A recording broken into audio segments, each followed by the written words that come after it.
செவ்வாய்க்கு அப்புறம் ராகு வேண்டாம், குருவுக்கு போயிடலாம். செவ்வாய் செவ்வாய் எந்த லக்கணத்துக்கு மிகப்பெரிய யோகத்தை செய்யும்? மேச லக்கணத்துக்கே செய்யுங்க. லக்னாதிபதி அல்ல, அருமையா செய்யும், எந்த விதத்துலையும் தப்பே கிடையாது.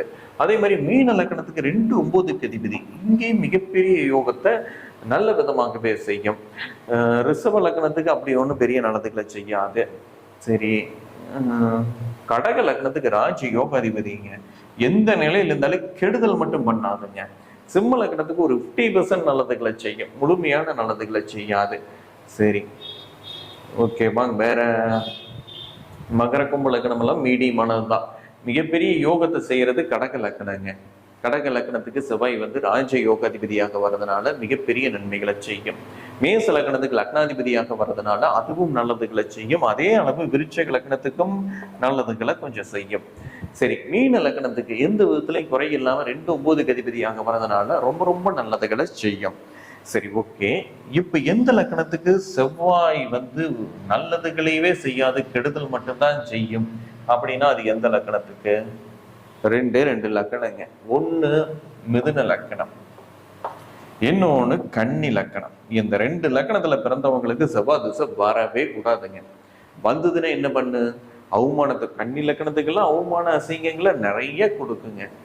மிதுன லக்கணத்துக்கு சண்டை சச்சரவு வம்பு வழக்கு கடனை கொடுக்குங்க. இந்த 2 லக்கணத்துக்கு பிரச்சனை. குடும்பத்துல பிரிச்சு 2ஆம் தரத்தெல்லாம் கொடுத்துரு இந்த மிதுன லக்கணத்துக்கு.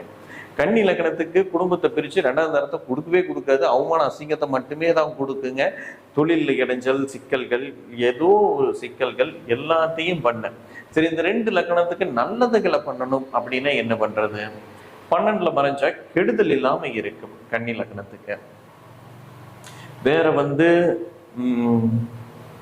6ல நின்னாலும் இடைஞ்சல் பண்ணு, 6ல நிக்கலாம் ஓரளவுக்கு, இல்லைன்னா 3ல நிக்கிறது ஓகேங்க. 3ல நிற்கும் போது நல்ல பலன்களை செய்யும். 11ல நிற்கும் போது கூட ஓரளவுக்கு நல்ல பலன்களை தாங்க செய்யும். சரிங்களா?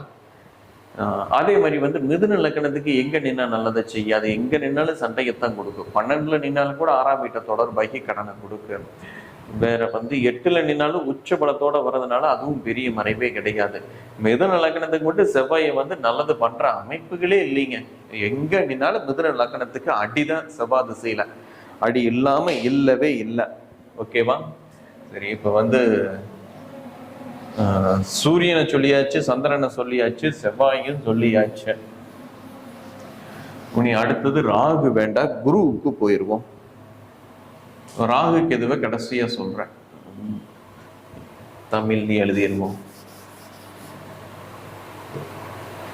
குரு குரு எந்த லக்னத்துக்கு நல்லது?